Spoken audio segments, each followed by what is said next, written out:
And I can appreciate that too. It's not, you know, I do, as an attorney, you know, there have been some people requested blankets saying, you know, anything related to this. And as an attorney, I've done that, and I've gotten, so without getting too deep into public records, and we could talk all day, right. There's all sorts of different opinions.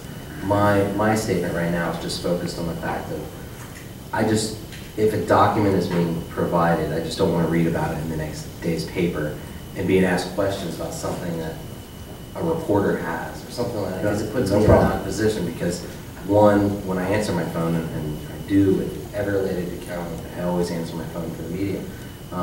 As long as it's specific to a county issue, I'll drop what I'm doing. But I hate to be asked the question, hey, I have this document. What do you think about it? Right. Like, what document are you talking about? Just, I feel now, Mr. Wagner is correct. That I'll make sure happens. But here goes the other thing that made it difficult for us.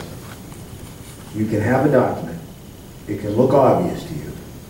I can give it to Bernadette. Looks like a duck to me. Quacks like a duck. Walks like a duck. It's not a duck. It's in her report, and she hands it to you. That's the difference. I can't officially say that I think it's a duck yet until she looks at it and says it's a duck, if you really want to be part of her audit. And that's part of the problem I had, is that you can look at this and you can read all communications, and I might say to myself, well, I think I know what that is. But I have to wait for her to give you the document to say, yep, that's what it looks like it is. Yeah, I'll be the first to tell you this was a complicated matter, because there are already documents that were prepared. They're Southeast, so if a public records request was done through them, I mean, it is a difficult matter.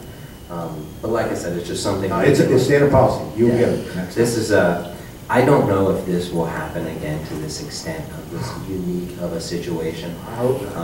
Fool you once kind of thing, and I think it's difficult because we turn around and it gets thrown in our face of, you've done your job, you appoint them, you approve the budget, that's it. I think this is a lesson of what does it mean, and Pat, you brought this up, but what does it mean to approve someone's budget or to be responsible for that? I think that responsibility is going to be where we're going. I can tell it's where we're going. You know, we've discussed this in the past, but we haven't had a situation like this. And, you know, I know there were statements made by people that said, oh, well, the council should have been more involved. We did everything we could based on the information we had. And I think now we kind of know, and I don't know who's going to turn around and say, someone has to challenge us and say, hey, you don't have a right to go that far. But I think we're in a position where we have to go that far. I mean, we're going to have to start really taking our part and requiring certain things. That's what my recommendation is going to be. So I'll tell you one thing I think that's gotten lost here. You gave them money. They have responsibilities to meet the law, responsibility to meet the guidelines you did have. I think that those guidelines need tightening. But you can't stop somebody from violating the law. In fact, the recommendations I'll give you will be to make sure that we put safeguards in there so we would catch it. So what you found was, and this is what really has gotten lost, is as soon as your auditor looked and saw something, she brought it to me, which I appreciate she brought it to me, and she did. The other thing that the council has never gotten credit for is, you took it on word that day before I ever had her report. And so we went out on a limb and said, she said, I think you have to turn that authority over to the manager, and you said, we're going to do it. Well, I guarantee you, we stopped the bleeding that day. So I don't know what else the council's supposed to do. Now, I would say if you ignored the mistakes and didn't try to put safeguards in, that would be a problem. But to say that things can't happen, no. You caught them as soon as anybody could ever do. And number two, as soon as there was an inkling, and I gave you an avenue to stop it immediately, you did. And then we had to wait till she had finished this to give it to the board, to you. And I'm not prepared to give you those other recommendations. But I'm also not prepared to turn our authority back to them at this point until we feel that we have recommendations. And unfortunately, the onion keeps on peeling. And I'm not ready yet because I still want to, it's way more complicated than we thought it was going to be. It is, and I don't think that complication is going to end in regards to all advertising authorities. And you know, I know there's been a lot of discussion on CRAs. I think it's just, there's different technologies in place now, the internet. Times are hard, so people do pay more attention to tax dollars. And I think there's been, over time, people forgot, or they just didn't, I don't necessarily blame, I'm not going to blame all ad authorities or their members whatsoever. Just because one person may have abused it, I'm not going to blame everybody else. However, that being said, I don't think, I'm used to under your management, under Dan's legal advice on how we handle the dollars in county government. It is transparent, it is open, you do disclosure, and it is as tight, open as it can be. I do not think the CRAs or the ad authorities are used to that type of oversight. And I don't, and I hope they hear this, and I'm not saying it was wrong in general. Obviously, Southeast is a different story, but we have to start treating it like we treat ourselves. It's tax dollars. They have to be held to that standard. It's not fair to the person that's paying it, to the traveler coming here and staying at the hotel. We always need to come back. It is tax dollars. It's not hotel dollars. It's the person that's coming and visiting our community, or a person staying in a hotel, tax dollars. So I can't emphasize it enough. Anything we can do, and that being said, I don't want to take authority away from them. They're in there for a reason. The legislature set it up that way for a reason. But we have to find more ways to, the oversight. So when you go in to do your audit, you're like, here it is. And it's in a nice little book or a file and it's done. I don't know exactly how we get there. I think we're learning with the Southeast as far as what we can do. And like I said, everything is a lesson with this one because it's so new. And like I said, I'm not blaming staff whatsoever for any of it. It's just been a little bit of a process, and I appreciate everyone's hard work, and it's going to continue to be difficult. And I'm sure we're going to get a ton more questions as the onion opens. So, if anything, maybe, it was a small, we found it early, make it into a positive, we'll implement new processes for the others, and hopefully we'll help them. That's all we can hope for. Thank you, Mr. Wagner. Thank you. Mr. Persis. Thank you, Mr. Chairman.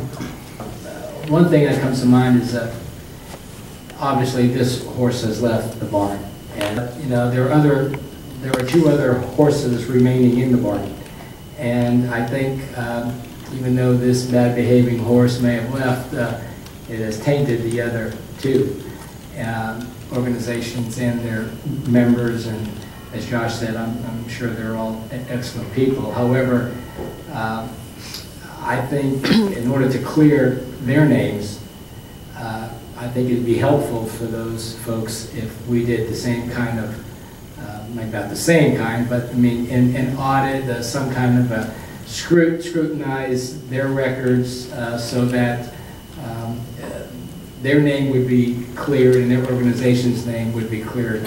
Carol, can I interrupt for just a second, just to make sure there's no confusion? James Moore and Company does audit the other two advertising authorities. Right. We audit an annual and those reports have already been issued, and although we do have some recommendations for improvement, it's nothing like this. Well, that's good to hear, and it's good to have you say that. I think sometimes something bad has to happen in order for something good to happen from it, and I think because of this situation, I think that we will be developing new guidelines, procedures to prevent such a thing from happening in the future. As Pat said, alluded to there, these are, no matter how you bend and twist it, these are public tax dollars. And we, the county council, we are responsible for making sure that they're spent in a way that is ethical and a way that is appropriate. And so we have to take the responsibility to overseeing that. I would just hope that, well, let me say this. I also think what it does is it brings into question, and I'll just say it, do we need all three advertising agencies? Is there a way that the goals of all three could be achieved under one larger umbrella agency with advisory boards from all three geographic areas? You know, do you expect the question, do you need the CVB? I mean, do you start, we have a lot of advisory board agencies that we are giving a lot of budgetary responsibilities to. I mean, just the CVBV has what, about $5 million, I think, that we dole out to them, or the HOB board doles out to them. We dole out to the HOB board, and the HOB board doles out to them, and then we say spend it to increase tourism, and you know, and when someone says, well, why don't you all check in on these things?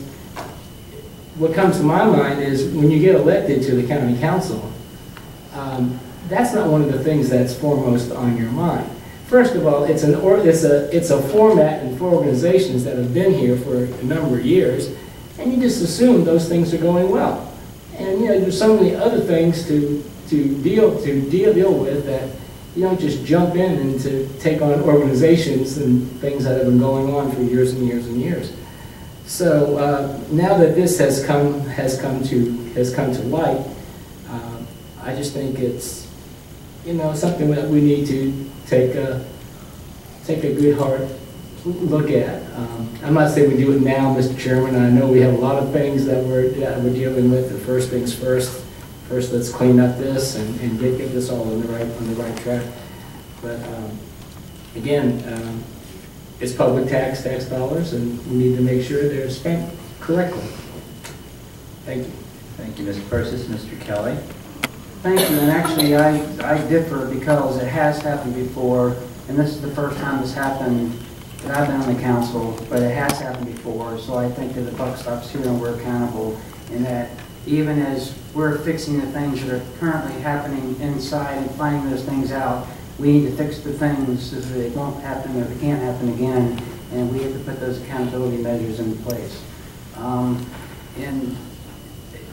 I have questions that rise up because the workforce innovation, you're right, with the Center for Business Excellence, it ends up that there was a posting on Wikipedia as to who was responsible, and it got down to the county level, but then somebody pulled the whole thing out because it is so, you know, it's muddy.